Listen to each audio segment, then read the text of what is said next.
Hello, my name is James Miller, and I want to welcome you to Come and Dine. Hold on a minute. Let's see here. Now we're okay. I've been thinking here for a while. I've been concentrating so much on my preaching and doing my preaching, and preaching is very important to me. It's what God has called me to do. But I realized that I hadn't done anything like a funny joke or tell a story. So I was like, well, you know what? So I'm going to do one, and I'm going to do one right now. And this is called Aunt Gemma and Her Snake Bite Medicine. Now, Aunt Gemma wasn't my aunt. She was my grandpa's aunt. And I want to be honest with her. They call her Aunt Gemma. Gemma for short. Her full name was Gemma Jemama Jemiah. I mean, that is a mouthful. And that name, that's another story. But my grandpa will go visit his Aunt Gemma during the summer month. And of course, he had to do his chores, clean up and all that kind of stuff. And after he got done finished cleaning up, he would always want to go fishing. And that was just something that he would like to do.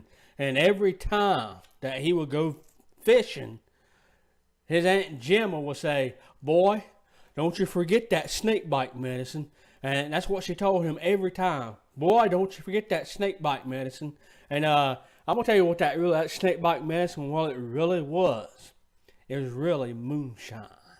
And, other names they got, it was that Devil's Brew. Good old Mountain Dew, if you want to call it good. That White Lightning. And that's what it was. It was moonshine.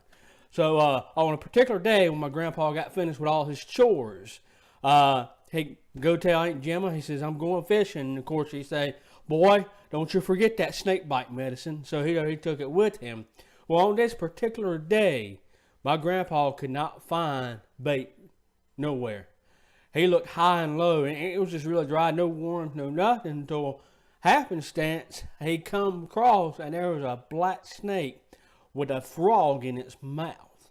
So my grandpa goes up and he picks up the black snake. And he goes to grab that frog, and that frog would not let go. I mean, that snake would not let go of that frog.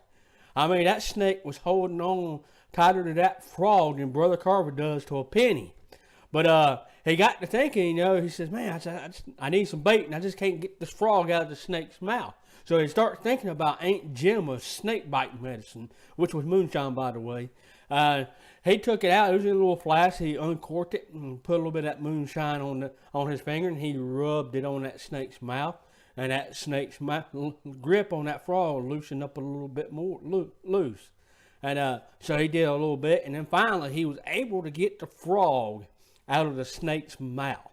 And with that, he just tossed the snake to the side, went on to his favorite fishing hole, and he hooked that frog and threw it out there. And no sooner had he thrown that frog out there, he felt a light tap on his shoulder.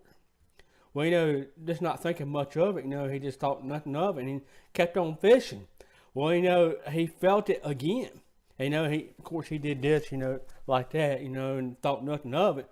And then all of a sudden, that tap got persistent. I mean, it was a hard tap. And finally, my grandpa decided to look back and see what it was. And you know what it was? It was that snake. And he had another frog in his mouth. And that snake looked like this. And that's the story of Aunt Gemma and her snake bite medicine. God bless you. Thank you for watching. God bless you. And you have a good day. Come and dine, the Master calleth, come and dine. You may feast at Jesus' table.